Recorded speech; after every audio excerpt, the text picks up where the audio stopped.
Ang aming nakita, ang aming narinig, ang aming ibinabalita sa Pilipinas at sa buong mundo.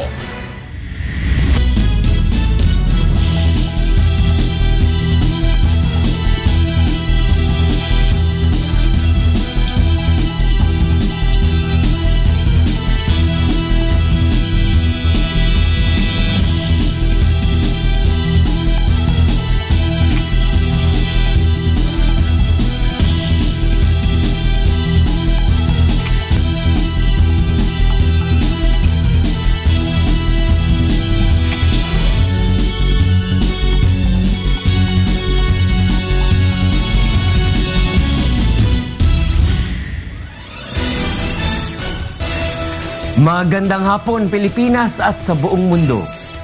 Sa ulo ng mga balita. COMELEC humingi ng palugit upang masagot ang apela ni Senador Grace Poe. Muling pagbubukas ng investigasyon ng Senado sa Mama Sapano incident itinakda sa January 25. Pagpanig ng Solicitor General sa Senate Electoral Tribunal kaugnay ng disqualification case ni Poe, hindi kinontra ng Malacanang. Populasyon ng Pilipinas madaragdagan ng 1.6 million ngayong 2016. Mahigit sa 1 milyong estudyante mabibigyan na ng anti-dengue vaccine sa Marso ayon sa Department of Health. Crime Lab inaming hindi madaling matrace ang mga slug at basyo ng mga insidente ng indiscriminate firing. Ngayon po ay araw ng Martes, ika-5 sa buwan ng Enero taong 2016. Tayo po ay sabayang napapanood sa 1,360 satellite monitoring center sa buong Pilipinas at sa buong mundo, gayon din sa ating live streaming sa www.untvweb.com. Una sa ating mga balita ngayong hapon. Itinakda na ng Senado sa January 25 ang muling pag-iimbestiga sa Mama Sapano incident na ikinasawi ng 44 na PNP staff members noong Enero 2015. Ito ang balita ni Brian De Paz. Ikinatuwa ni Public Order and Dangerous Drugs Chairperson Senator Grace Poe ang pagbibigay ng go signal ng Senate Committee on Rules na muling imbestigahan ang Mama Sapano incident. Ayon kay Senator Poe, hindi maapektuhan ng reinvestigation ang una nilang finding sa insidente. Itinakda sa Enero 25 ang unang hearing. Hindi naman tutol si Senador Ferdinand Marcos kung bubuksan muli ang investigasyon sa Mama Sapano incident, ngunit sinabi nitong posibleng may epekto ito sa proposed BBL na sa ngayon ay nasa period of interpellation pa lamang. Si Senator Juan Ponce Enrile ang nagpanukala na muling buksan ang investigasyon sa Mama Sapano incident na ikinasawi ng 44 na staff ng Philippine National Police. Sinusulong makaka-apekto siguro kung meron talagang bagong lalabas na bagong impormasyon. Naniniwala si Senador Marcos na kahit pa may bagong impormasyon na makita sa reopening ng Mama Sapano probe ay maaari pa ring ituloy ang deliberasyon sa panukalang Bangsamoro Basic Law. Nirerespeto naman ng Malacanang ang pasya ng Senado na ibalik ang Mama Sapano Committee Report. Kinikilala namin na bahagi sa mandato ng Senado ang pagsasagawa ng pagsisiyasat in aid of legislation at bilang bahagi ng oversight functions nito. Dagdag pa ni Secretary Coloma, may karapatan ang mga sangay ng pamahalaan tulad ng Senado na gawin ang kanilang tungkulin na nararapat para sa bayan. Kilalanin lang natin na sa ating sistema ng gobyerno ay mayroong separation of powers at anuman ang opinyon o posisyon ng ehekutibo, narayan pa rin yung dalawa pang sangay na meron din namang laya at karapatang isagawa yung inaakala nilang nararapat. Brian De Paz, UNTV News, Worldwide. At sa kaugnay na balita, hindi kinontra ng Malacanang ang pagsang-ayon na Solicitor General sa desisyon ng Senate Electoral Tribunal o SET na natural-born citizen si Senator Grace Poe. At upaibigay sa atin ang detalye sa ulat na yan, kasama natin sa studio ang ating senior correspondent na si Nel Maribuhok. Nel? Attorney Reg, wala nga nakikitang problema ang Malacanang sa comment ng Office of the Solicitor General sa kasong isinampa ni Rizalito David laban kay Senator Grace Poe kaugnay ng disqualification case nito sa Senate Electoral Tribunal. Sa naging argumento ng OSG sa pangunguna ni Solgen Florin Hilbay, walang grave abuse of discretion ng Senate Electoral Tribunal nang maglabas ng ruling na pabor kay Senator Poe at idineklarang siya ay natural-born Filipino. Ayon pa sa OSG, tama ang naging ruling ng SET na ang paggamit ni Poe sa kanyang US passport nang umalis at bumalik ng Pilipinas mula November 1, 2006 hanggang March 27, 2010 ay hindi maikokonsidera na pagbawi niya sa kanyang pagtalikod sa US citizenship. At iba pang mga argumento ng OSG na si Poe bilang isang foundling ay isang natural-born citizen base sa ebidensya. Kabilang na yung kanyang physical features at mga sirkumstansya na nakapaligid sa pag-abandona sa kanya. Reasonably rin para sa OSG yung posisyon ng SET na ang estado ng pagiging foundling o yung ampon ay hindi agad dapat ipakahulugan ng kawalan ng katunayan na ang magulang ay Pilipino. Ayon pa kay Hilbay, undue burden sa senator ang patunayan pa na Pilipino ang kanyang biological parents. At hindi naman ito kinontra ng Malacanang itong naging posisyon ng OSG. Ito ang naging pahayag ni Secretary Coloma. Ang pahayag ng tanggapang ng taga-usig panlahat Office of the Solicitor General ay bahagi ng pagtupad nito sa tungkulin bilang tagapagtanggol ng posisyon ng pamahalaan sa kasong ito ng Senate Electoral Tribunal. Samantala, umaasa pa rin ng Malacanang na magiging mapayapa itong pagdaraos ng halalan sa Mayo sa kabila nga ng pahayag ng ilang eksperto sa posibilidad na no election scenario dahil sa mga nakapending na mga disqualification case ng ilang personalidad na tatakbo bilang Pangulo tulad ni Senator Poe. Ito ang naging pahayag pa ng Malacanang. Gagawin naman ng pamahalaan ang nararapat para mapanatili ang kaayusan. Umaasa din tayo na ang mga supporters ng mga kandidato ay magiging mahinahon at gagamit ng katuwiran sa lahat ng pagkakataon. Yan yung naging posisyon ng Malacanang, Attorney Reg, sa issue nito. Nel, dun ba sa comment naman ni Solgen Hilbay, natukoy ba rin niya yung issue tungkol dun sa kanyang residency ni Senator Grace Poe? Sumentro yung pangunahin yung naging argumento ni Solgen Hilbay dito sa citizenship. Yung naging desisyon ng SET dito sa issue. Siyempre, aabangan na lamang natin dito kung ano yung magiging desisyon ng Korte Suprema dito dahil alam natin na magkukomento din ang COMELEC ukol dito. Nung una may comment ang Pangulo tungkol dun sa hindi daw dinisclose kagad ni Senator Grace Poe na yung status talaga na yun. No? Parang akala nila ay naayos na ng mga abogado ni Senator Grace Poe nung nag-usap sila dati. Ngayon, may connection ba yung meeting na yun, yung parang seeming ng Pangulo na hindi na nagkaroon ng misrepresentation on the part of Senator Grace Poe at saka dito sa komento naman ng Solicitor General? Doon sa political side kasi tinanong din natin yan sa Malacanang. Ayaw nilang magbigay pa ng ibang detalye pero doon nga sa naging pahayag ng Malacanang nung una, yung si Pangulong Aquino na ikinagulat niya itong naging issue ng residency at saka citizenship ni Senator Grace Poe. Sinabi nga nila na hindi na dapat nila niligawan yun kung merong ganong alam sila na issue. Then on the political side, kung may kaugnayan dito, ayaw nilang magbigay ng anumang detalye ang Malacanang ukol dito sa issue na ito dahil alam naman natin na yung mga nagiging posisyon ng Solgen, posisyon niya ng gobyerno. Okay. And then kung ano yung posisyon ng COMELEC bilang independent body, malalaman natin yan doon sa Korte Suprema, Attorney Reg. Maraming salamat, Nel Maribuhok, para sa ulat na yan. Wala pang katiyakan kung mapagbibigyan ng Commission on Elections o COMELEC ang ilang persons with disabilities at senior citizens na humahabol na makasama sa maaaring makaboto sa accessible polling precincts sa darating na halalan. Ito ang balita ni Victor Cosari.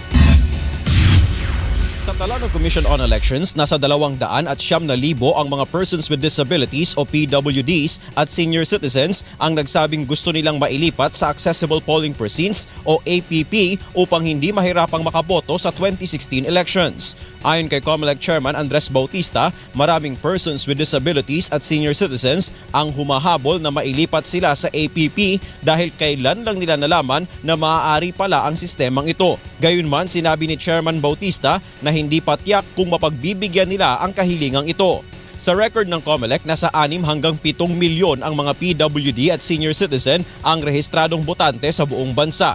Marami rin na nagsabi na hindi nila alam na meron palang ganong choice. So ang tinatanong din sa amin is that pwede pa bang humabol? Na kumbaga, kunyari you are senior citizen or a PWD, hindi nyo na-check yung box when you registered. Pwede pa bang humabol? That's something also that we will need to consider and see whether it is still practically doable at this point. Isa ang mga mall sa tinitingnang opsyon ng COMELEC na gawing accessible polling precincts sa 2016 elections. Subalit imbes ang mga matatanda at may kapansanan lang ang makakaboto sa mga mall, target ng COMELEC na ilipat sa mall ang mga presinto na may mga senior citizens at PWDs. Sinabi ng COMELEC, kung maisasakatuparan ang ganitong sistema, may pagkakataon ang mga PWDs at senior citizens na sila mismo ang magpasok ng kanilang balota sa makina. Hindi gaya noong 2013, sa mall lamang minarkahan ang mga balota, ngunit kinolekta lang ang mga ito at ibang tao na ang nagpasok ng balota sa makina sa presinto. Ayon kay Bautista, nasa 100 mall na ang pumayag na maglaan ng espasyo para sa mall voting. Sa taya ng komisyon, kapag natuloy ang programa, nasa 500 hanggang 700,000 ang makakaboto sa mall. Sa loob ng 10 araw, magdedesisyon ang COMELEC kung itutuloy ang mall voting. Ngunit ilang PWDs naman ang nagpahayag na huwag lang sa mga mall isagawa ito ng COMELEC. Huwag po tayong masyadong mag-center sa mall voting as a convenient place to vote for PWDs and senior citizens. Marami pong mga accessible na places within the municipality. Meron tayong gymnasium, meron tayong basketball court, may barangay court. Nanindigan naman ang COMELEC na hindi labag sa batas ang paggamit ng pribadong establishmento sa halalan. Kung titignan po natin sa 2013, higit sa 1,000 lugar ang ginamit for voting. No? Maraming mga clubhouse, na mga villages ginagamit para sa voting. So pinapayagan naman ito ng ating batas. Victor Cosare, UNTV News, Worldwide. Nanawagan naman ang mga Muslim leaders sa ARMM para sa isang malinis at mapayapang halalan ngayong taon sa rehiyon. Ito ang balita ni Dante Amento. Isang maayos at mapayapang pagdaraos ng halalan ngayong taon ang hangad ng mga Muslim leader sa Autonomous Region of Muslim Mindanao o ARMM. Sa isinagawang en-banc session ng mga opisyal ng Darul Ifta o Islamic Advisory Council na sentro ang usapan sa peace at good governance sa pagsisimula ng election period. Ang Darul Ifta ay binubuo ng mga opisyal mula sa Basilan, Sulu, Tawi-Tawi, Maguindanao, Lanao del Sur, Lamitan City at Marawi City. Sana po mapayapa ang ating eleksyon. We are very glad and thankful. Last year lang po nagkaroon tayo ng itong bagong opisina, itong tawag natin Regional Darul Ifta. Ayon sa mga Muslim leader, hindi nila gustong maulit pa ang mga karahasan tuwing sumasapit ang eleksyon tulad na lamang ng madugong Maguindanao Massacre. Gayun din ang iba pang naiulat na election-related violence sa rehiyon, partikular na sa mga probinsya ng Basilan at Sulu. Kaya nananawagan ang mga ito sa lahat ng mga tumatakbong opisyal na huwag gumamit ng dahas at huwag ding manuhol sa mga botante. Pinapayuhan din ang mga botante na huwag ipagbili ang kanilang karapatang bumoto kapalit ng kaunting salapi. Ang panawagan natin sa publiko sa mga tauhan po natin, titingnan po nila ng husto kung sino po bang karapat-dapat na maging leaders po nila, na qualified po, hindi po kung sila'y nabigyan ng pera o kaya nabili na lang po ng pera, binibenta na lang po nila ang kanilang karapatan. Mula Zamboanga City, Dante Amento, UNTV News, Worldwide. Sa iba pang balita, ibababa pa ng Land Transportation, Franchising and Regulatory Board or LTFRB ang pasahe sa point-to-point express bus upang makahikayat pa ng mas maraming pasahero. Ito ang balita ni Monokson. Mula sa dating 80 pesos ay ibinaba ng LTFRB sa 60 pesos ang pasahe sa point-to-point express bus noong nakaraang taon. Subalit marami pa rin ang nagrereklamo dahil may kamahalan pa rin ang pasahe. Kahit ang bus operator hiniling sa LTFRB na bawasan pa ang halaga ng pasahe dahil kakaunti raw ang sumasakay. Kaya naman nagdesisyon ang LTFRB na ibaba pa sa 55 pesos ang halaga ng pasahe sa express bus simula ngayong linggo. Ang mga estudyante at senior citizens makakatanggap pa rin ng diskwento. Sa akin po, siguro sakto lang for working people. Pero kung sa students, so baka pwedeng iba-iba din yung fare. Siguro mas babaan. Yeah. Para reasonable naman.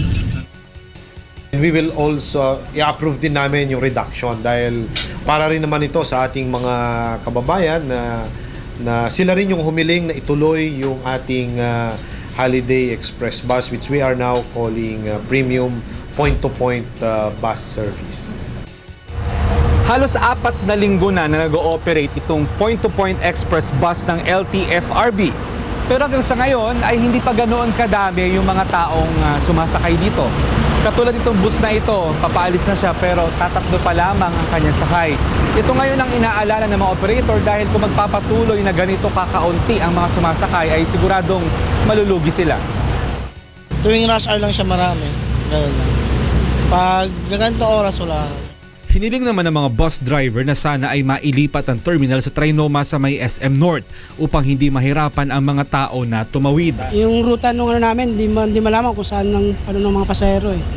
Bisan, mas gusto nila kasi dun sa sa SM, di ba? Di ba naman ayaw nang dadaan na SM, gusto diretso na. Plano naman ng LTFRB na maglagay ng shuttle service para sa mga pasahero na maghahatid papuntang terminal sa Trinoma. Ang unang kontrata ay nai-award sa Genesis Bus, subalit hindi na ito nag-renew dahil sa kakaunting bilang ng mga pasaherong tumatangkilik sa express bus. May bagong pumalit at mag-e-expire na ang kontrata nito bukas. Balak ng LTFRB na i-extend ito dahil naniniwala silang mangangailangan pa ng maraming panahon upang maging epektibo ang proyekto. 6 na buwan talaga ang normal na pag-develop ng isang ruta, no, yung market mo para magkaroon ka ng at least break even, ano. Sa ngayon ay may 3 ruta ang premium bus, Trinoma Mall hanggang Park Square sa Ayala, SM North EDSA hanggang Glorieta 5 at SM Mega Mall hanggang Park Square. Plano ng LTFRB na dagdagan ang ruta ng express bus ng Katipunan to Ayala Makati route at Fairview to Ayala Makati. Ang first trip ay mag-uumpisa ng 6:15 AM mula Lunes hanggang Biyernes, 9:15 AM naman tuwing Sabado, Linggo at Holiday, habang 11 PM naman ang last trip araw-araw mula Trinoma at 10:30 naman mula Ayala. Mon Hocson, UNTV News Worldwide. Alamin muna natin ang sitwasyon sa mga lansangan sa oras na ito mula sa EDSA Philam. Nagbabalik si Mon Hocson live. Mon, go ahead. Magandang hapon, Angela, para sa mga kababayan natin na nagtatrabaho dyan sa may area ng Ayala o dyan sa Makati. Medyo magkakaproblema na po tayo sa daloy ng mga sasakyan lalo na kung kayo ay pauwi dito sa Quezon City. Tingnan natin ang sitwasyon ng traffic dito sa may EDSA Philam. Sa mga bibiyahe po ngayong oras na ito, abay rush hour po. Pero asahan po natin na dito pa lamang sa may area ng Cubao ay medyo mabagal na po itong southbound lane ng Cubao, lalo na po kung kayo ay malapit na sa may area ng Kamuning. Pero huwag kayong mag-alala dahil ito pong area naman pagkatapos po dyan sa may North Ave at hanggang dito sa may Philam ay wala po magiging problema. Kahit itong service road going po ng Quezon Avenue intersection ay maluwag po at mabilis ang daloy ng mga sasakyan.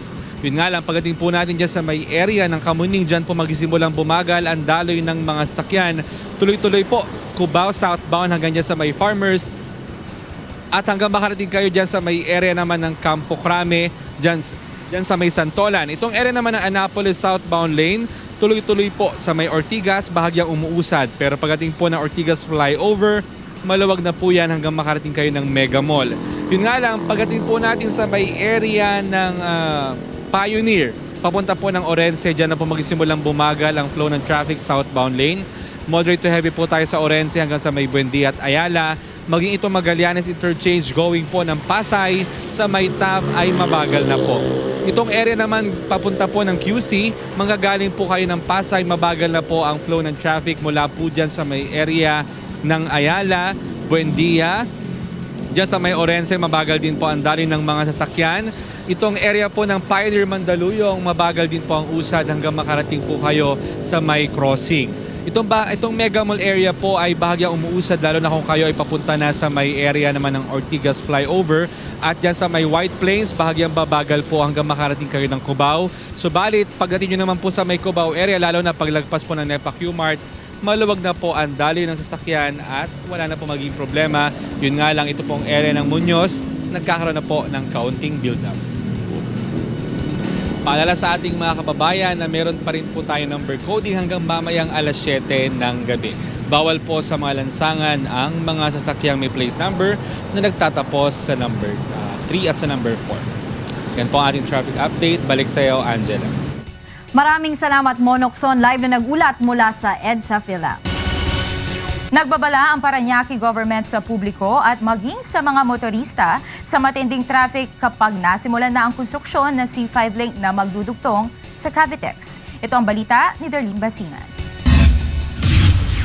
Nitong nakalipas na Disyembre ay inaprubahan na ng Toll Regulatory Board na maumpisahan na sa Pebrero ng taong ito ang konstruksyon ng unang bahagi ng C5 Link Expressway. Ang 7.6 kilometers na expressway na ito ang magdudugtong sa C5 at Cavite Expressway o Cavitex. Mula C5, tatagos ito sa South Luzon Expressway o SLEX at sa ilang pang lugar sa Parañaque tulad ng Barangay Merville at San Dionisio, papunta sa Cavitex. Para sa Phase 1, ang flyover ay gagawin muna sa SLEX papunta sa E. Rodriguez sa Sucat. Uumpisahan ito sa Barangay Merville. Ang Phase 2 naman ay mula Sucat papunta na ng Cavitex. Ngayon pa lang ay nagbabala na ang lokal na pamahalaan ng Parañaque City sa mga motorista at commuters kaugnay ng mabigat na trapiko sa mga lugar na daraanan ng konstruksyon. Maaari ding maapektuhan ng trapiko ang Airport Road, Andrews Road at Sucat Road at maging ang Coastal Road at Baclaran na dinaraanan ng mga motorista galing sa Las Piñas at Cavite. Ayon pa sa lokal na pamahalaan ng Parañaque, bilang paghahanda sa matinding traffic, magdadagdag ito ng 100 traffic enforcers sa mga lugar na maaapektuhan. Ayon pa sa Parañaque LGU, isang paraan upang maibsan ang traffic ay ang paggamit ng mga motorista sa mga alternate route. Ang pinaka-the best way natin dito ay yung Friendship Road natin. Kasi yung Merville na yan, medyo makitid ang kalsada dun eh. Ang alternative lang po niyan actually, the service road at saka yung paglabas naman po dito, dadaan ho ng Barangay Monwog at saka dadaan naman ho ng Don Bosco sa Better Living o doon yung Soledad Avenue. Ito ang mga daanan natin na dito po tayo actually, mayroong pilot po tayo dito ng ating Friendship Road, which we have started there. Hindi ako nagkakamali about 1 year ago pa.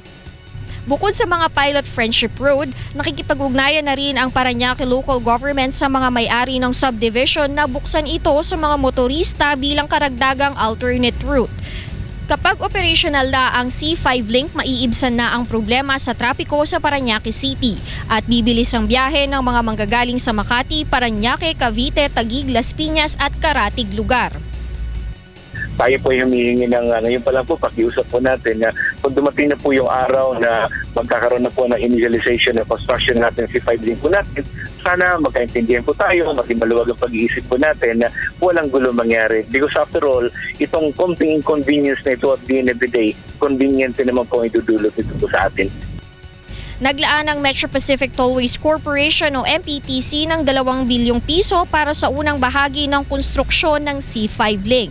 May kabuang pondo ang C5 Link Expressway ng 9 billion pesos na inaasahang matatapos sa taong 2019. Darlene Basingan, UNTV News Worldwide. Samantala, madaragdagan ng 1.6 milyon ng populasyon ng bansa ngayon 2016. Ngunit ayon sa Commission on Population, pababa pa ang porsyento ng mga ipinanganganak. Ito ang balita ni Ray Pelayo.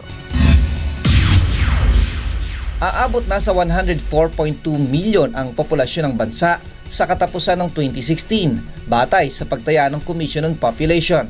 Subalit mas mababa ito kung ikukumpara sa porsyento ng population growth sa mga nagdaang taon. Noong 2010 ay nasa 1.9% ang nadagdag sa populasyon ng bansa, ngunit bumaba ito sa 1.7% hanggang sa nakaraang taon. Ang aktual na ipapanganak, mga halos 2 million. Babawasin mo yun ng mga namatay, mamamatay this year, so mga 1.6 ang matitira. Ayon sa POPCOM, mas marami na ngayon ang nag-iisip na magplano ng pamilya. Itong nakaraang 2 taon, 2013, 2014, may nadagdag na 1.4 million na kababaihan, kalalakihan na nag-family planning, nadagdag. So mga 9 million na ang total ngayon na nagpa-family planning. Pero ang target namin 14 million, mga ganun ang bilang. Lalo na dadami pa. Sa ngayon ay nasa 3 hanggang 4 ang average na bilang ng anak ng mag-asawa. Mas maliit ito kumpara noong dekada 60 kung saan nasa 6. Ayon sa ahensya, malaki ang kinalaman ng uri ng hanap buhay sa ngayon kung bakit mas pinipili ng mag-asawa na magkaroon ng mas kakaunting anak. Isama pa rito ang pagtaas ng bilihin at iba pang gastusin. Noong 1950s, 1960s, ang kabuhayan ay nakabatay sa agrikultura. Sa agricultural na pamamaraan, kailangan mo maraming kasama, maraming sa pagsasaka, marami kang kailangan mag-aalaga ng hayop, baka, etc. Nagbabago na ang lipunan. So, ang karamihan ng mga pamilyang Pilipino ngayon ay nagtatrabaho, empleyado sa mga pabrika o kaya mga opisina. And with the fact na pati yung babae ngayon nag-join na rin sa labor force. So, mas malaki ang incentive for families to have lesser children than to have more children. Ayon sa Popcom, dapat ay maikonsidera rin ng pamahalaan ang sahod ng isang may pamilya lalo na ng mga tumatanggap lamang ng minimum wage. Ang sweldo ng isang manggagawa ay napako na sa minimum wage. I think we should work to have a living wage rather than minimum wage, diba? Kasi ang minimum wage para lang makaangat ka at makakain ka, hindi pinag-iisipan rin yung other needs ng family. Ray Pilayo, UNTV News Worldwide. Magbibigay naman ng Department of Health o DOH ng libreng bakuna na pangontra sa dengue sa mahigit 1 milyong estudyante sa bansa na sisimulan ngayong Marso. Ito ang balita ni Jo Anano.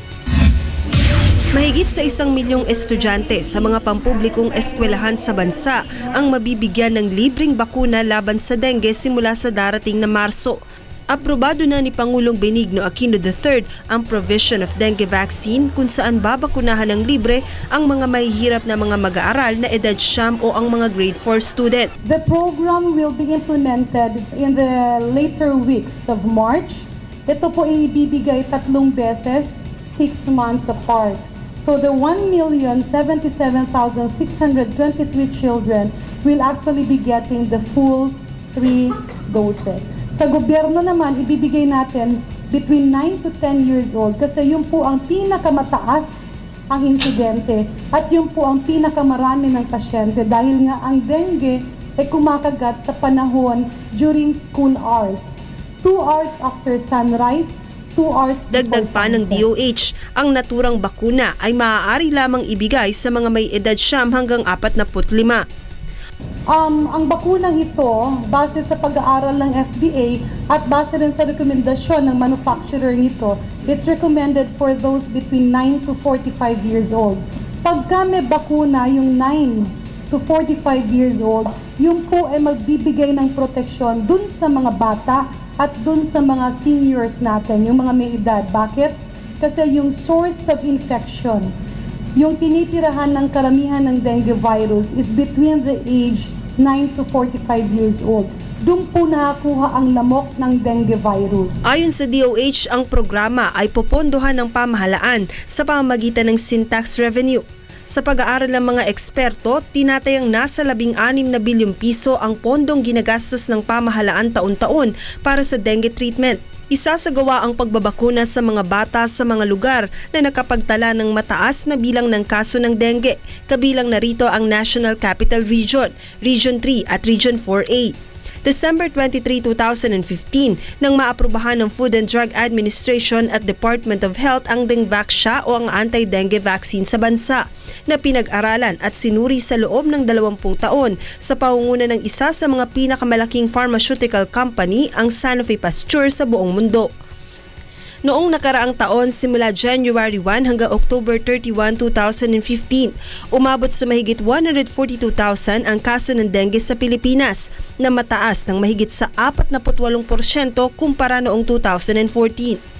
Sa pamamagitan ng anti-dengue vaccination program ng pamahalaan ngayong 2016, umaasa ang DOH na makatutulong ito upang mapababa ng mahigit sa 700,000 ang kaso ng dengue sa bansa sa loob ng susunod na 5 taon. Joan Nano, UNTV News, Worldwide. Susunod sa ito ang balita. Mga police official muling pinaalalahanan ni PNP Chief Police Director General Ricardo Marquez na maging apolitical. Strategic plan at modernisasyon ng mga ahensyang nasa ilalim ng DILG sa susunod na 15 taon nakaayos na. Janet Lim Napoles, hinihiling sa Sandigan Bayan na baliktarin ang desisyon sa hiling na makapagpiyansa. Pagtaas ng gasolina at airport taxes dito sa Saudi Arabia, ikinabahala ng mga Pilipino.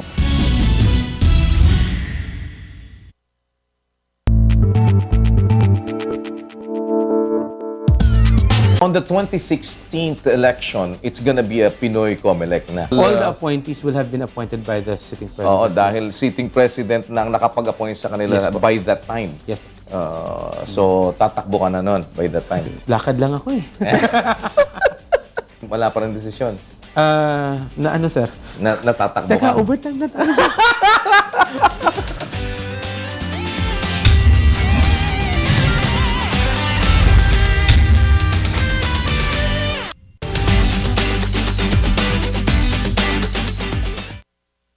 Minsan dumarating po sa pagkakataon nagbibilang ka ng araw. Pero yung pong pagbibilang mo parang wala pa ring assurance. Halimbawa, from Asia to Europe, dadaan po na Suez Canal, parati pong may tinatawag na pirate zone. Halos araw-araw may umaatake. Experience ko yung malayo sa pamilya ko, ilang buwan na hindi makauwi. Tapos sasabihin ko po, uy baka kaya nagdala ka ng bulaklak, hindi ka na uuwi ha. Hindi naman po masyado namin pinagdidiyan na yung it's always a last meeting.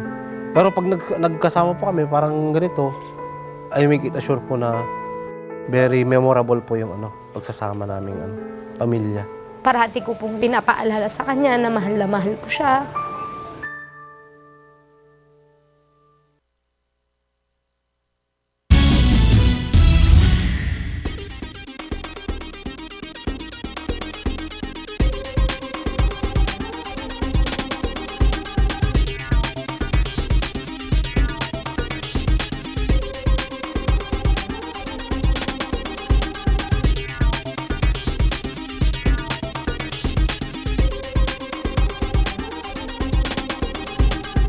Sa pagpapatuloy ng ito ang balita.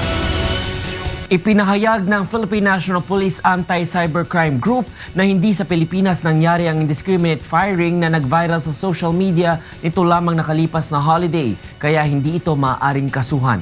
Ito ang balita ni Leia Ilagan. Hindi makakasuhan ang mga nagpaputok ng baril na naka-upload sa Facebook dahil hindi sa Pilipinas ito nangyari.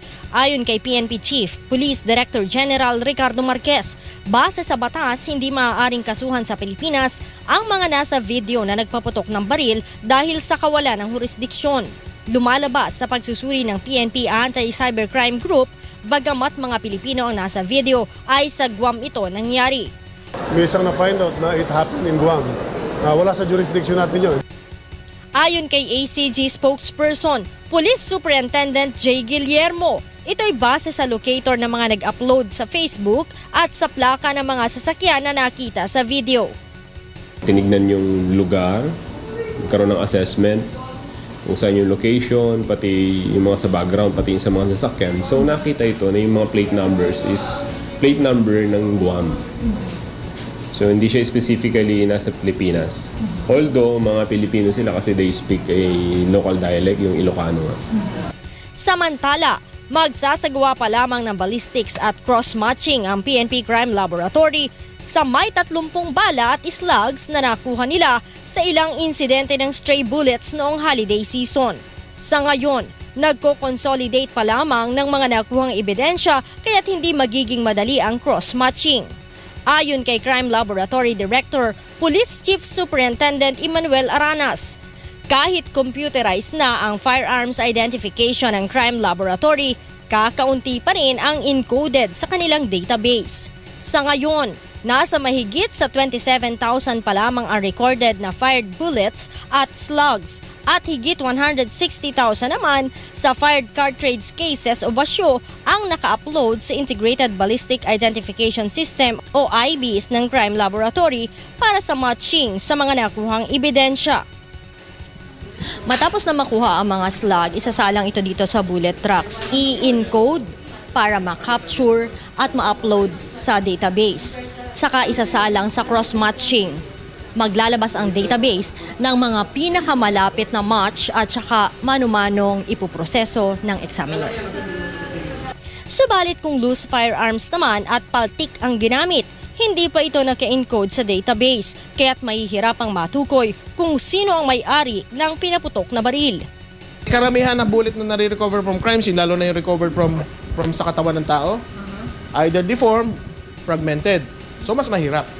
Inamin din ng Chief PNP na kulang ang equipment ng Crime Laboratory para sa mas madaling pag-trace ng mga bala at basyo na nakuha sa crime scene. Ngayon, yung ating IBC, wala pa yung phase 2 na dapat may enroll doon yung ballistics impression ng license. Yung license natin. So, kailangan nating madaliin yung procurement ng phase 2 ng ballistic information system para talagang masabi natin na yung mga baril na lisensyado, inariyan lahat, kung papaputo kayo, siguradong matitrace natin.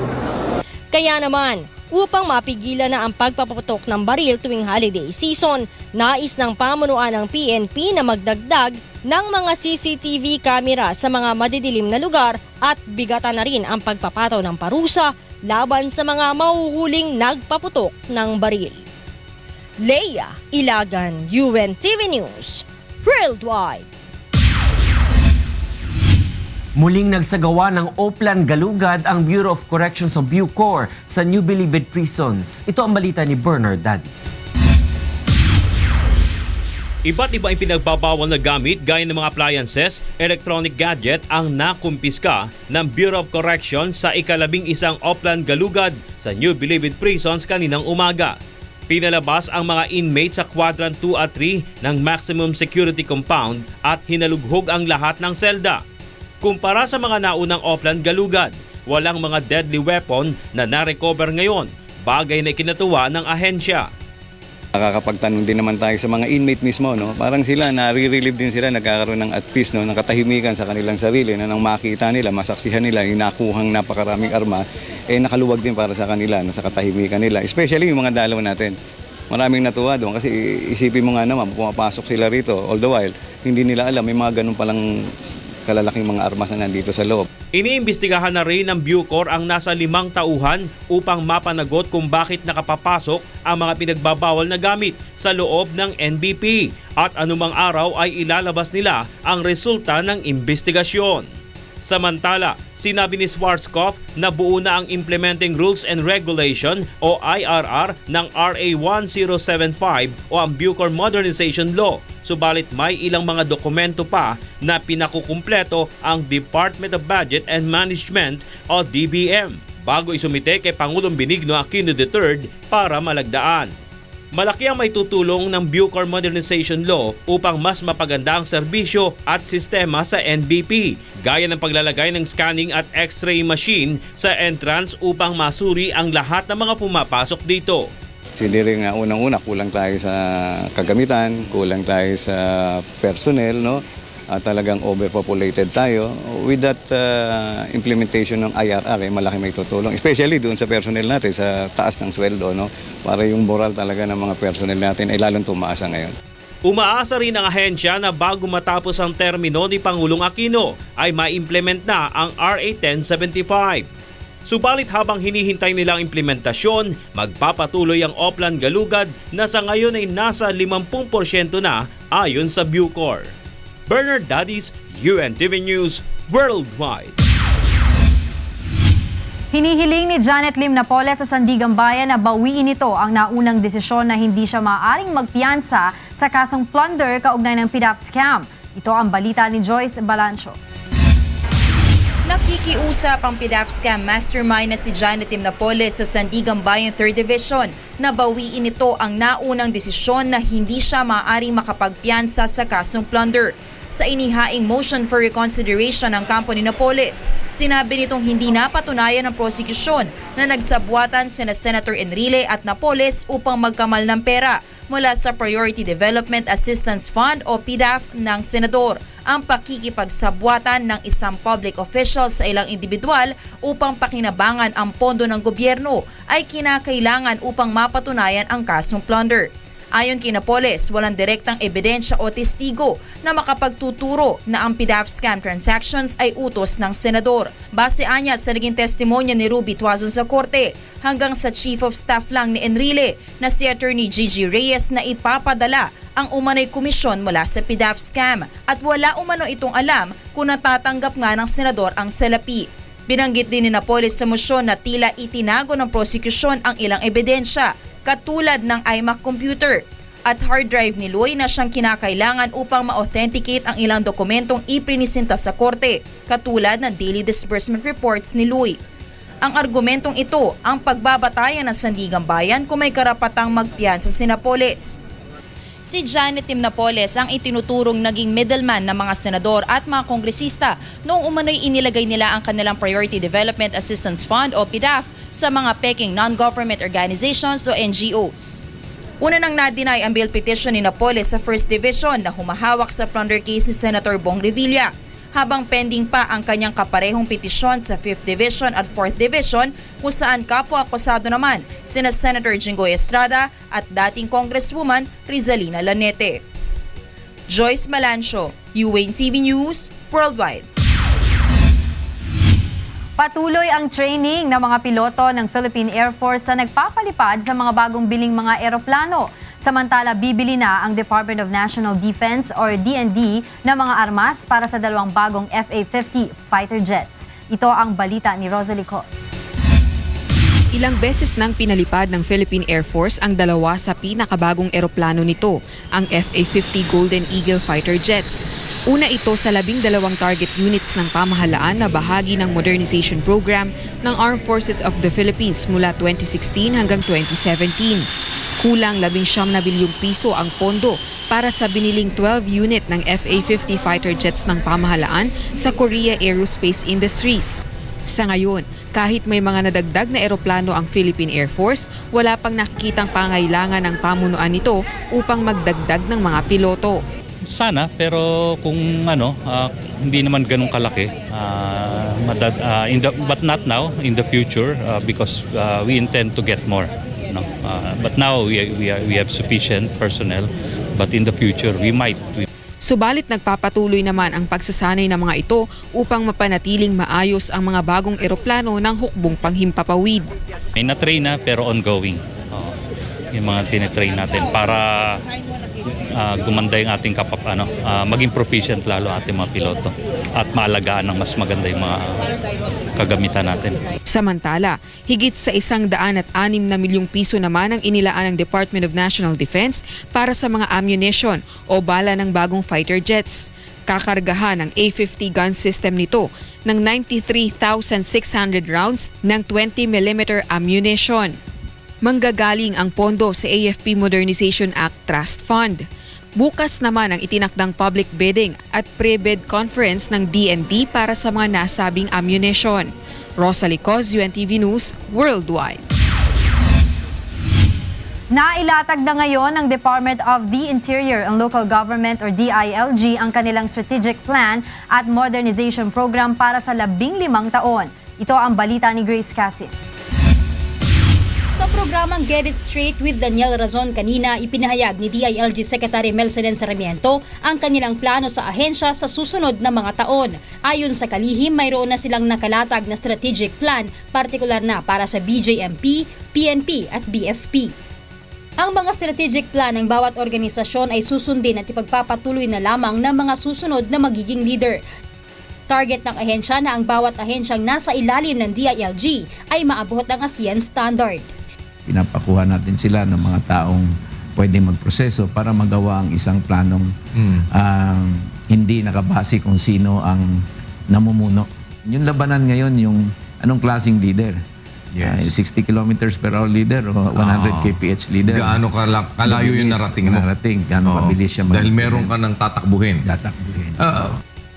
Sinabi rin ng kalihim na dapat na patuloy na mabigyan ng prioridad ng DILG ang mga local government unit lalo na sa pagpapatayo ng mga infrastructure, resettlement at pabahay sa kanilang mga sariling lugar. Yung DPWH nahirapan na rin sa dami ng proyekto. So you're saying na it should be separated from the DPWH as well as doon sa HUDCC kung sakali na mayroong mga ganito, dapat talaga naka-local? May mga proyekto na dapat ibigay na natin sa lokal na pamahalaan. Kailangan matuto rin yung ating mga lokal na pamahalaan at yung maliliit na proyekto ay maibigay na ito sa kanila. Yung malakihang proyekto, yan ang dapat tutukan ng DPWH. Sa hanay ng PNP, una na anyang naipamahagi ang mga patrol cars at communication equipment. Nakapila na rin ang pag-improve sa kanilang laboratory, karagdagang mga armas at pagkakaroon ng police station sa bawat bayan. Sa Bureau of Fire Protection naman, target ng DILG na ang lahat ng bayan ay magkaroon ng sariling fire station, fire truck at manpower ngayong taon. Nakafocus din ngayon ang DILG sa National Police Commission o NAPOLCOM, lalo na sa pagbibigay ng karapatan sa mga local at municipal mayors na isupervise ang local PNP sa kanilang lugar. Humingi ng tulong ang DILG sa publiko na ipagbigay alam sa kanila kung may mga alkalde na inaabuso ang kapangyarihang ito. Kasi may mga local officials, ginagawa na nilang tutaan nila yung mga pulis. Exactly. Yun po yung mga bawal po yun. Ginagamit nila para ipangharas nila doon sa mga kalaban nila sa politika. Mga bawal po yun. Okay. Bawal po yun. So, yan ang mga So, pwedeng isumbong sa inyo yun? Yeah, pwede po yun. Parang itong mga pulis ninyo dito, ginagamit na ng mayor sa kapritsyo niya. Opo. Okay. Kaya yan ang gusto natin patutukan ng NAPOLCOM. Samantala, bilang bahagi pa rin ng modernisasyon ng DILG, nakatakda silang maglabas ng mobile application ngayong first quarter ng taon. Dito mabibigyan ng warning ang publiko sa mga lugar na mayroong mga krimeng naitala ang PNP. Grace Casin, UNTV News, Worldwide. Ikinabahala ng mga Pilipino sa Saudi Arabia ang magkasunod na pagtaas ng presyo ng gasolina at airport taxes sa bansa. Ito ang balita ni Mabel Razon. Inaprubahan ng Council of Ministers noong nakaraang linggo ang pagtataas ng presyo ng gasolina, taripa sa kuryente, tubig, maging ang pagtataas ng airport taxes sa mga paliparan dito sa Saudi Arabia, ayon sa ulat ng Saudi Press Agency. At noong nakaraang linggo, nagsimula na ipatupad ang halos 50% dagdag presyo ng ilang klase ng gasolina dito sa Saudi Arabia. Ang dating lower grade petrol na Octane 91 na nasa 0.45 halalas riyals o 5 piso at 64 na sentimo per litro ay naging 0.75 halalas riyal o 9 na piso at 40 sentimo. Samantalang ang presyo naman ng Octane 95 mula sa 0.60 halalas riyals o 7 piso at 52 sentimo ay naging 0.90 halalas riyals o 11 piso at 28 sentimo. Susundan naman ito ng pagtaas ng mga presyo ng natural gas, kerosene, crude oil at iba pa sa January 11, base pa rin sa ulat ng Saudi Press Agency. Ilang buwan nang bagsak ang presyo ng bariles ng oil sa pandaigdigang merkado at nagkaroon din ng malaking budget deficit sa taong ito na naging dahilan ng pag-apruba ng Council of Ministers ng pagtaas ng langis upang matugunan ang mga naging kakulangan. Maliban sa pagtaas ng krudo, nagpataw rin ng dagdag singil sa buwis ang mga airport dito ayon sa inilabas na memo ng General Authority and Civil Aviation o GACA. Para sa one-way passenger ang dating 50 reals o mahigit 600 pisong airport tax, ngayon ay 87 reals na ito o mahigit 1,000 piso. Kung ikaw naman ay returning passenger, 174 reals na o mahigit 2,000 piso ang iyong babayaran mula sa dating 100 reals o mahigit 1,200 piso. Bunsod ng pagtaas na ito, ikinabahala naman ng mga Pilipino dito sa Saudi Arabia ang magiging epekto nito sa kanilang kinikita araw-araw. Kasunod din po nitong pagtaas ng gasolina, syempre, tataas na rin po yung mga presyo ng mga bilihin. Tsaka yung sa kuryente, tubig. So, doon po namin mararamdaman talaga yung pagtaas ng gasolina. Yun po yung apektado na po talaga kami. Malaki po epekto sa atin yan bilang OFW. Unang-una, yung ating mga gastusin dito, tataas na po yan. May balita pa rin po na magpapataw din sila ng VAT. Maapektuhan din po yung ating remittances sa pagpapadala sa Pilipinas. Ayon sa Ministry of Interior, mayroong nakatalang 770,000 OFW dito sa Saudi Arabia at kabilang sila sa inaasahang maaapektuhan ng mga serye ng pagtaas ng presyo ng mga bilihin ngayong Enero. Mula dito sa Dammam, Saudi Arabia, Mabel Razon, UNTV News Worldwide. Sa ibang balita, humihingi ng palugit sa Korte Suprema ang Commission on Elections o COMELEC upang maisumite ang kanilang sagot sa mga petisyon ni Senator Grace Poe na humihiling na baliktarin ang desisyon ng COMELEC na nagkakansela sa kanyang Certificate of Candidacy. Ito ang balita ni Roderick Mendoza. 5 araw na karagdagang palugit ang hinihingi ng COMELEC sa Korte Suprema upang makapagsumite ng kanilang comments sa mga petisyon ni Senador Grace Poe.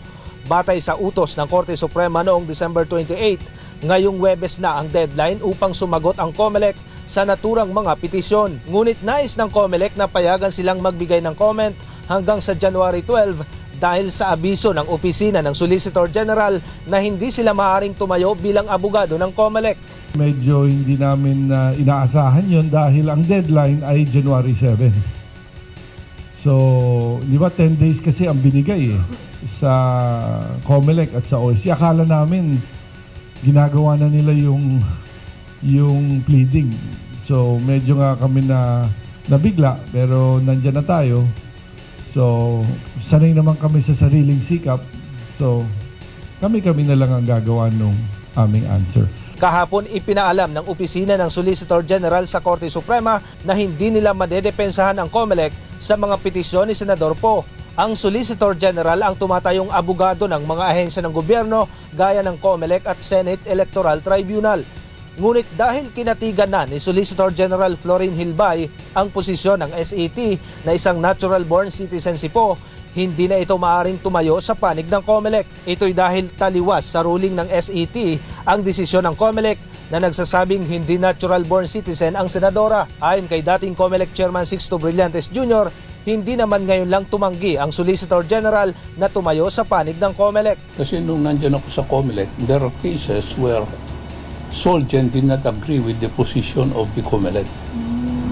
At sinasabi nila, we cannot file a comment for you. And therefore, bahala na kayo.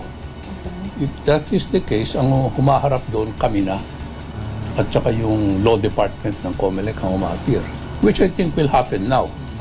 Ang a-appear for COMELEC will either be the COMELEC commissioners forming the majority or the law department of COMELEC.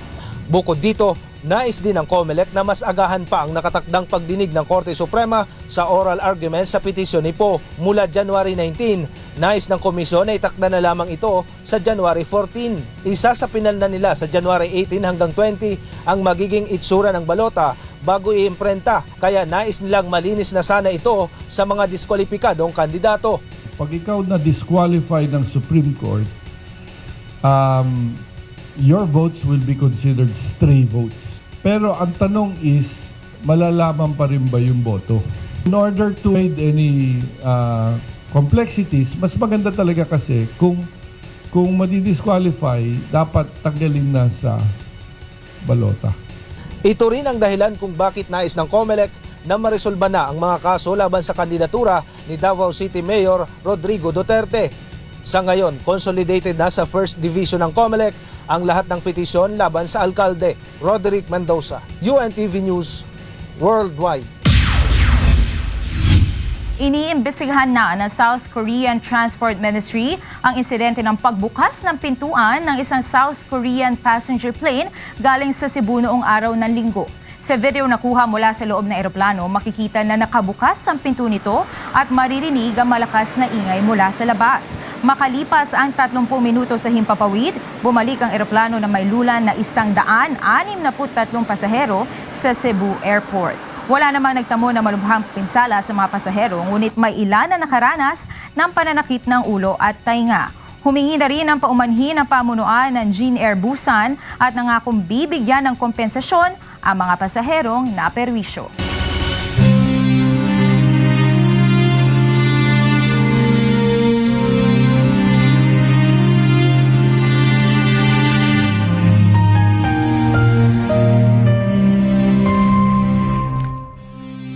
$2,234 na araw na po ang nakalipas mula na maganap ang malagim na Maguindanao Massacre. Ngunit hanggang ngayon na naghahanap pa rin tayo ng katarungan sa mga biktima ng malagim na krimen. At sa tila madilim na hinaharap ng kaso, hindi po bibitiw ang UNTV sa labang ito hanggang makamit ang katarungan hindi lamang para sa aming 4 na kasamahan, kundi sa lahat ng mga biktima ng karumal-dumal na pamamaslang. Magbabalik ang Ito ang Balita.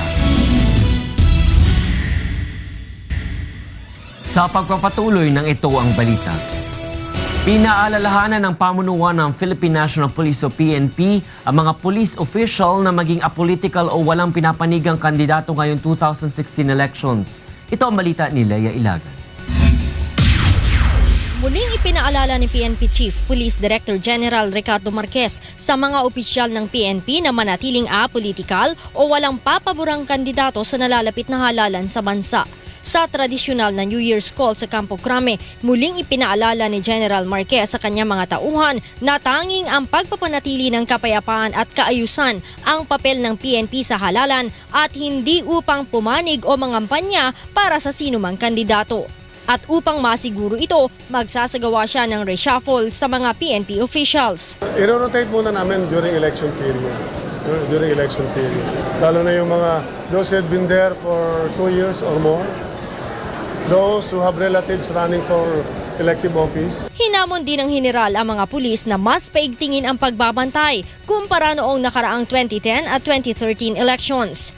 Sinabi rin ni Marquez na bumuo na ang PNP, AFP, COMELEC at ibang ahensya ng pamahalaan ng National Task Group laban sa private armed groups. Ito'y dahil nasa 76 na PAGs na ang tinututukan ng PNP sa buong bansa, kung saan 85% ang nasa Region 9, Region 12 at ARMM. Layo nito na ma-neutralize, makuha ang mga baril at masampahan ng kaso ang PAGs. The mandate might go beyond election. Kasi medyo marami yung numbers doon. It might go beyond election. So ang mandate talaga ay get rid of the PAGs from the Hindi rin naman nalimutang magpasalamat ng pinuno ng pambansang pulisya sa suportang natanggap ng liderato ng PNP noong nakaraang taon, lalo na't humarap sa malaking pagsubok ang organisasyon tulad ng Mama Sapanong incident kung saan 44 na SAF commandos ang napatay. Ipinagmalaki din ng opisyal ang mga naging accomplishments ng PNP tulad ng matagumpay na paglalatag ng seguridad sa Papal Visit at Apex Summit, ang epektibong anti-criminality campaign sa pamamagitan ng Oplan Lambat Sibat at ang pagbabalik patrolya ng mga pulis sa lansangan. Leia Ilagan, UNTV News, Worldwide.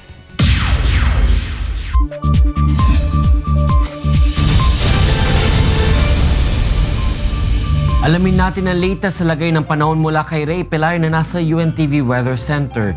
Ray, may mga baybayin ba ngayon na dapat iwasan ng ating mga maglalayag? Magandang gabi, Atty. Reggie, sa ating mga kasambahay. Sa ngayon walang nilalabas na gale warning ang Pag-asa, kaya malaya yung ating mga kasambahay na mangisda na pumalaot sa anumang baybayin ng ating bansa. Samantalahin ito, lalo na yung mga nasa area ng baybayin ng Northern Luzon dahil pagdating ng weekend, lalakas muli ang amihan at maaari na mag-raise uli ng gale warning dyan ng Pag-asa, Attorney Reg. Sige Ray, ibigay mo na ang kabuuan lagay ng panahon sa Magdamag. Narito po maglagay ng panahon sa mga susunod na oras. Yung pa rin pong easterlies o yung hangin na gagaling dito sa may silangan ang siya po nakaka-apekto sa eastern section ng Pilipinas. Sa forecast po ng Pag-asa, ang area po ng Metro Manila at malaking bahagi ng Luzon ay makakaranas po ng partly cloudy to cloudy skies at magkakaroon po ng papulupulong pagulan, pagkidlat at pagkulog. Sa Science Garden sa Quezon City bukas, maaari pong maitala ang temperaturang 32 degrees Celsius. Sa Tuguegarao 31, sa may Baguio po is 14 to 24 at sa may area po ng Puerto Princesa sa Palawan hanggang 31 degrees Celsius. Visayas area, ganoon din po magkakaroon ng bahagyang maulap hanggang sa maulap na papaurin at mas malaki po ang tsansa na magkaroon po ng isolated thunderstorms sa may Samar at Leyte area. Sa temperatura naman po, maaaring maabot ang 32 degrees Celsius sa may area ng Iloilo, sa Metro Cebu and Tacloban City hanggang 31 degrees Celsius. Ang Mindanao, ganoon din po, magkakaroon din po ng papulupulong pagulan, pagkidlat at pagkulog, lalo na po sa may area ng Caraga Region. Samantalang ang temperatura sa Cagayan de Oro City hanggang 31 degrees Celsius, Metro Davao 33 at dyan sa may area ng Zamboanga City hanggang 34 degrees Celsius. Ang ating pong sunrise, 6:22 a.m. Atin naman pong sunset, 5:40 p.m. Yan ang ating ulat panahon. Umulan naman po't umaraw. Huwag natin kalilimutang pasalamatan ang Diyos na lumalang. Balik sa inyo dyan, studio. Maraming salamat Ray Pelayo mula sa UNTV Weather Center.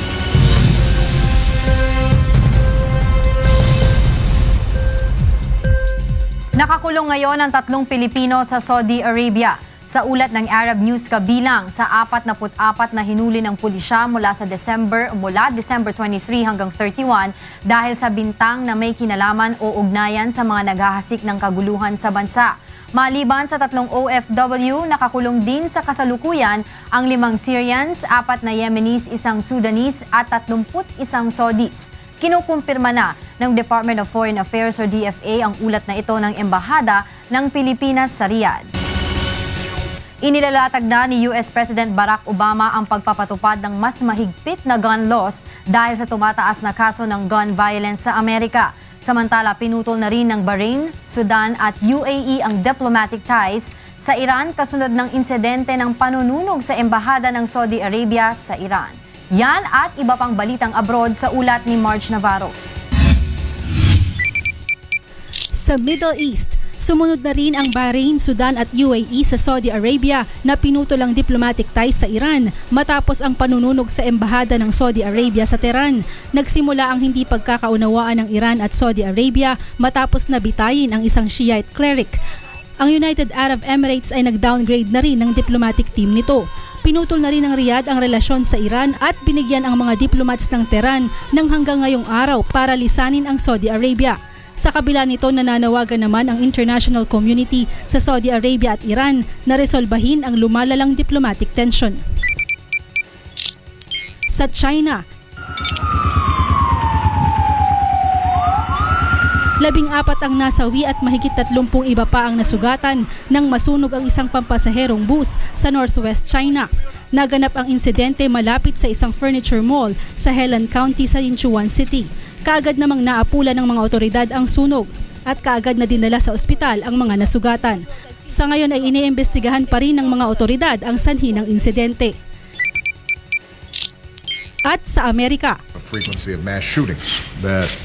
ipinag-utos ni US President Barack Obama ang mas mahigpit na background check sa mga bumibili ng baril sa bansa. Ito ay sa layuning maibsan ang dumaraming insidente ng gun violence sa Estados Unidos. Ilan sa nakasaad sa plano ng Obama administration ay ang pag-obliga na dapat lisensyado ang lahat ng nagbebenta ng baril sa online man o gun show. Dapat ring magsagawa ang mga nagbebenta ng background check sa mga bumibili ng baril. Hiwalay pa ito sa kukunin ng FBI na 230 examiners upang magsagawa ng background check sa mga gun buyer. Bawat estado ay inoobliga rin na magbigay ng impormasyon sa mga taong diniskwalipika dahil sa mental illnesses at domestic violence. Ang mga hakbang na ito ay iaanunsyo ni Obama sa mga susunod na araw sa pamamagitan ng executive order at hindi nadadaan sa US Congress. Marge Navarro, UNTV News Worldwide. Pinagbawalan sa pagbebenta ng sigarilyo ang mga may-ari ng franchise ng 7-Eleven convenience store sa Davao City. Ito ang balita ni Joey Domingo. Bawal na magbenta ng sigarilyo ang mga branches ng international convenience stores na 7-Eleven dito sa Davao City, alinsunod sa striktong pagpapatupad ng mga ordinansa at executive orders na may kinalaman sa no smoking policy ng lungsod, maliban na lamang sa mga designated na lugar dito. Ang nasabing direktiba ay ipinalabas pagkatapos isinagawa ng lokal na pamahalaan ng ocular inspection sa nasabing mga establishmento at napag-alamang nagbebenta ang 7-Eleven ng sigarilyo sa kabila ng pagiging isang establishmentong palamigan at nagsisilbi ng pagkain. Ang pagsasabay ng dalawang serbisyo ay ipinagbabawal.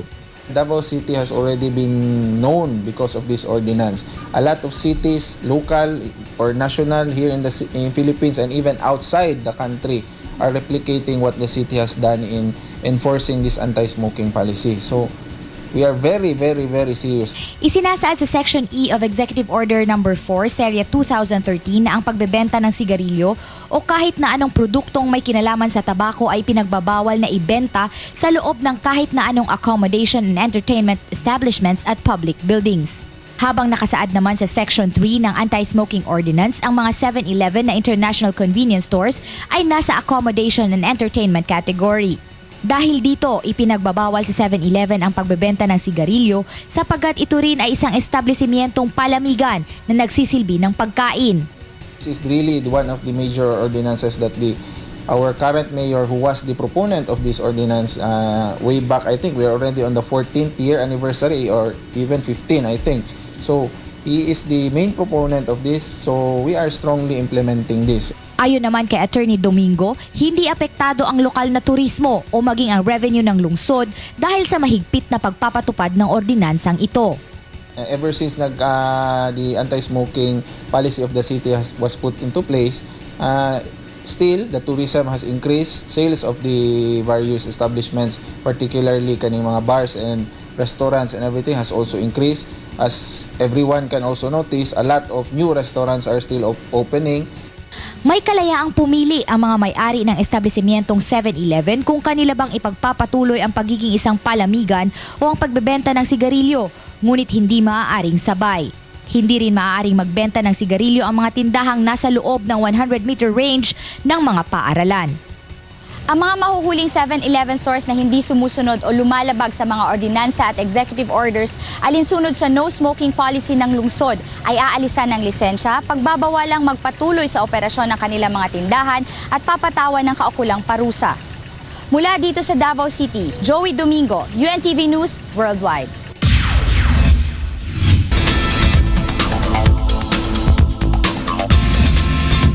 Inamin ni Prince William na mas naging emosyonal siya simula nang magkaroon ng mga anak. Ginawa ni Prince William ang pag-amin sa isang dokumentaryo na ipinalabas sa Great Britain. Sinabi ng prinsipe na apektuhan siya sa mga nangyayari sa iba't ibang panig ng mundo at bilang isang ama, alam niya kung gaano kahalaga ang buhay. Tampok din sa dokumentaryo ang pagdiriwang na ika-40 taon ng Prince Trust, isang charity na itinayo ni Prince Charles na tumutulong sa mga kabataan na magtayo ng negosyo. Sa programa, tinanong ng dalawang presenter na sila Anthony McPartlin at Declan Donnelly kung tumutulong siya sa pag-aalaga sa kanyang mga apo. Kasama din sa dokumentaryo si Prince Harry. Kabi-kabila na ang TV interviews and guestings ni Miss Philippines Pia Wurtzbach bilang simula ng kanyang reign bilang bagong Miss Universe. Ito ang balita ni Wyla Soriano. Opisyal nang nagsimula ngayong araw ang reign ni Miss Philippines Pia Alonzo Wurtzbach bilang Miss Universe 2015. Sa katunayan, kabi-kabila na ang kanyang interviews at TV guesting sa Amerika. Sa Good Morning America, sinabi ni Pia na excited na siyang simulan ang bagong yugto sa kanyang buhay. Marami aniya siyang plano para sa isang buong taon niya bilang Miss Universe, kabilang na ang pagsusulong ng mga advocacy para sa kabataan at kababaihan. I have the whole year ahead of me. I have these causes that I want to put some light into, like HIV awareness, and some other causes that I personally believe in, like relief operations for places that are hit by calamities, and also cyberbullying. Tiniyak din ito na hindi siya magpapaapekto sa mga basher at naiintindihan naman anya ang naging reaksyon ng mga supporter ni Miss Colombia Ariadna Gutierrez. Hindi naman pabor ang 3-time binibining Pilipinas candidate sa ideyang crown sharing nila ni Miss Colombia. I think it would be a little bit difficult for two girls to share a crown, but I have high hopes that this will give great opportunities for me and Miss Colombia and the rest of the contestants. Naniniwala din siya na hindi sinasadya ng host na si Steve Harvey ang pagkakamali nito sa pag-a-announce ng pageant winners at pabor siya sa muling pagbabalik nito bilang host ng Miss Universe 2016. Wyla Soriano, UNTV News Worldwide. At yan ang ating mga balita sa sports at entertainment ngayong gabi. Ako po si Talia Javier. Balik sa inyo, Atty. Rich. Maraming salamat, Talia, at yan ang naging kabuuan ng ating balitaan ngayong gabi. Ito ang balitang hindi dinagdagan at hindi binawasan. Aming inilahad ng buong katapatan kung paano namin nasaksihan. Kayo'y mga pagtitiwala ng aming nakita at narinig ang aming ibinabalita. Magandang gabi.